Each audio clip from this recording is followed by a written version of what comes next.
All right, good afternoon, Wing. It's Colonel Perron and Chief Reiter here with another favorite Peggy Podcast. And I promise this will be our last one for this year, Chief. That's right, episode 11, all done in 1 year. Very exciting. I'm really excited today. We have some guests with us today. We have Sergeant Proulx from the Comm Squadron, who's going to talk to us a little bit about his experience down in El Salvador. He's a veteran. He's been down there 3 times already, and he's going to tell us a little bit about his last trip.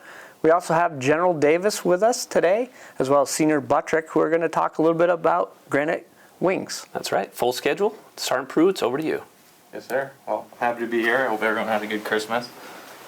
The State Partnership Program is administered by NGB, and it's an opportunity for us to visit our partner nation and to collaborate with them. My experience with one of New Hampshire's state partners, El Salvador, has been nothing but positive. El Salvador is a beautiful country, and the people I've met have been amazing. My first time traveling outside the United States was my first trip to El Salvador with the New Hampshire Air National Guard and the New Hampshire State Partnership Program. I was excited to go, but I didn't know what to expect. The Communications Squadron only gets a few opportunities to travel each year, so we try to make the best of them. We involve as many members as possible, both full-time and drill status guardsmen, when we have these opportunities. I think that puts more emphasis on the need for having this program, because without it, we wouldn't have as many opportunities to put ourselves out of our comfort zones while collaborating with a foreign country. Like if a real-world event requires working with El Salvador, already having the relationships and experiences with their personnel will be vital. Over the past 2 years, I've had the pleasure of traveling to El Salvador 3 times to collaborate with their cyber team, and once to Guatemala to participate in a multinational joint cyber exercise called CENTAM Guardian, led by the U.S. Army South Command. This exercise involved cyber teams from the U.S., El Salvador, Honduras, Guatemala. But our most recent trip to El Salvador was earlier this month. We spent 2 days reviewing cybersecurity best practices and having an open discussion between our team and theirs. We went to an area with an off-network server rack on our 3rd day. We were able to collaborate with the Salvadorans and troubleshoot the network, and it ended up resulting in us fully restoring it. We got the server rack back up and fully operational. They're interested in using this network as a cyber range to conduct in-house cyber exercises amongst their team members and, if possible, with the SPP personnel when we're there. Another big takeaway from the trip was we had discussions about the Salvadorans joining us for Cyber Yankee 2024 in Cape Cod, so they could shadow our team in preparations to participate in Cyber Yankee 2025. And then one of the last but not least, the last thing we did was deliver 800 pounds of PPE to the Salvadoran 1st Brigade facility. So that was pretty sweet. What's been great is that I've worked with the same people every time we've gone. Seeing the same faces and being able to continue building a relationship means a lot, and it's very important, at least to me. Meeting and working with new people is challenging enough at home, never mind in a foreign country with language barriers and cultural differences and national security, making it more challenging. These trips and their mission make forming these relationships much easier, as we both have like-minded goals to strengthen our cybersecurity posture and learn from best practices from one another. Well, that's great. That's great. Thanks for doing that. So, Now, the one question I had, how's the food? The food is fantastic. Pupusas is like their best dish down there, and I highly recommend it. Oh, that's great. Well, we look forward, Chief, to have other opportunities for some of our airmen to get down to either El Salvador or Cabo Verde when the opportunity arises. So really appreciate you telling us a little bit about your experience down there, and look forward to many more trips, hopefully that you'll get to do, and also to host our El Salvadorian partners up here when the opportunity arises. absolutely. It's a great partnership, so continue working on that, and we really appreciate it. So, we also have another special guest here, actually 2 from our Joint Force headquarters. We have Brigadier General Davis and Senior Master Sgt. Buttrick to talk a little bit about Granite Wings Volume 2. So, General Davis, over to you.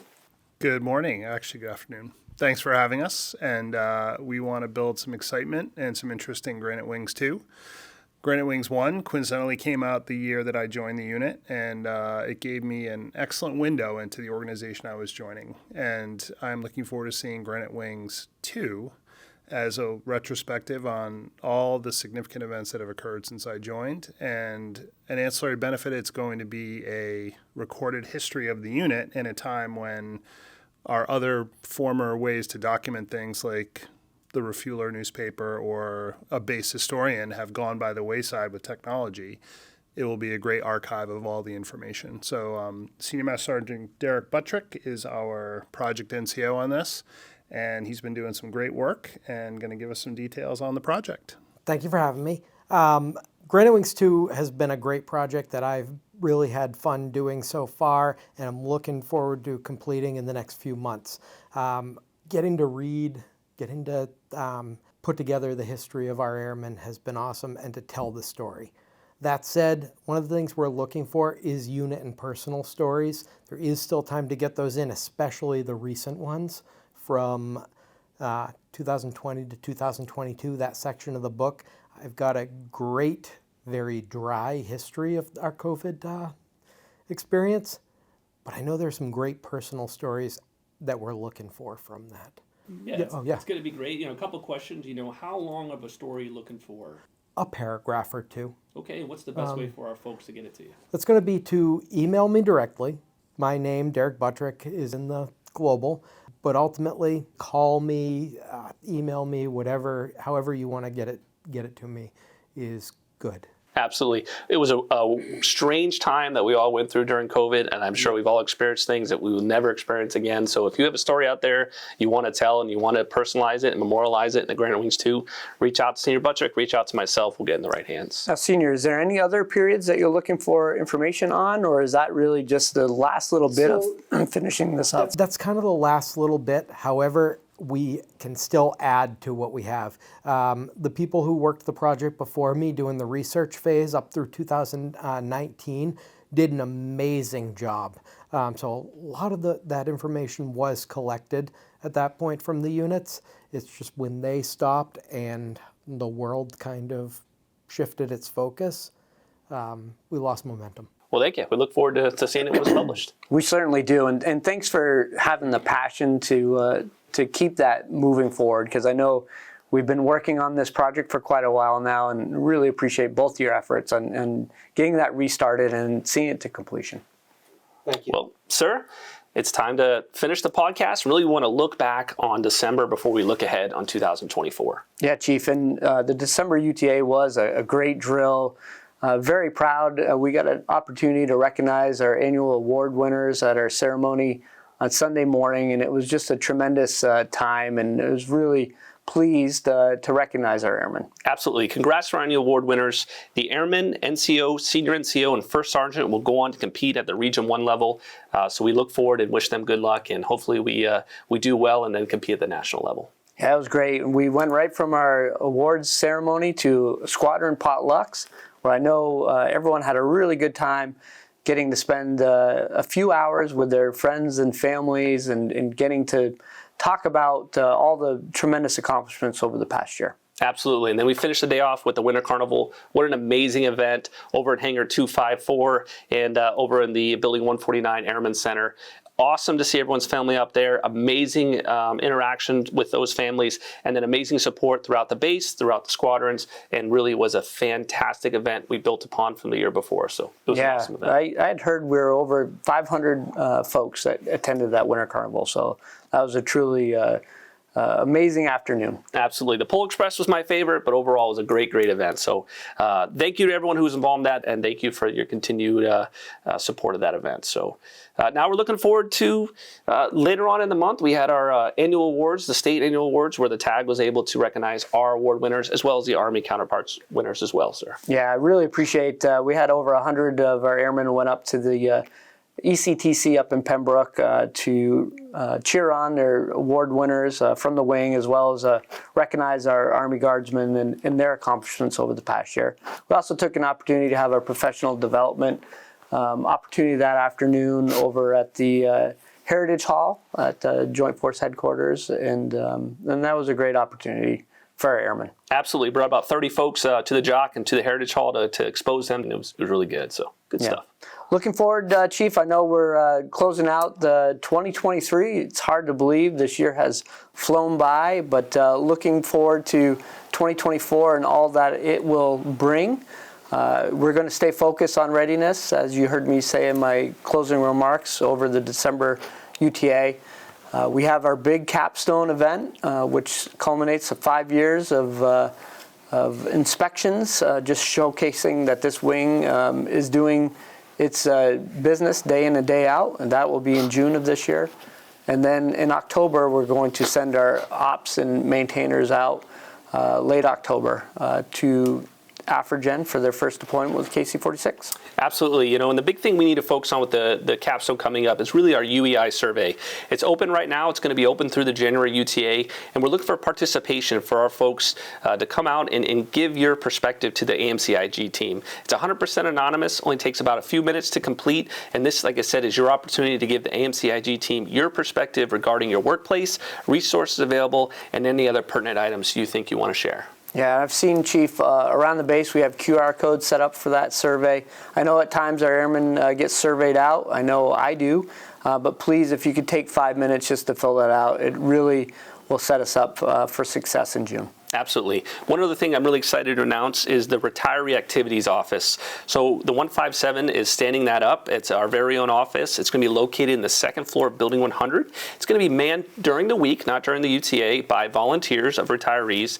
And the goal is to provide a balanced on-base and virtual presence staffed by volunteers who provide communication, coordination, guidance, and a referral bridge between our retired members and their families. So we talk about cradle to grave all the time when we talk about our FSS and how we support our folks. This is another opportunity where our retirees can come in, see a familiar face, and get some support and really some interaction. So very excited. More information to follow that, including the hours and days that they'll be open.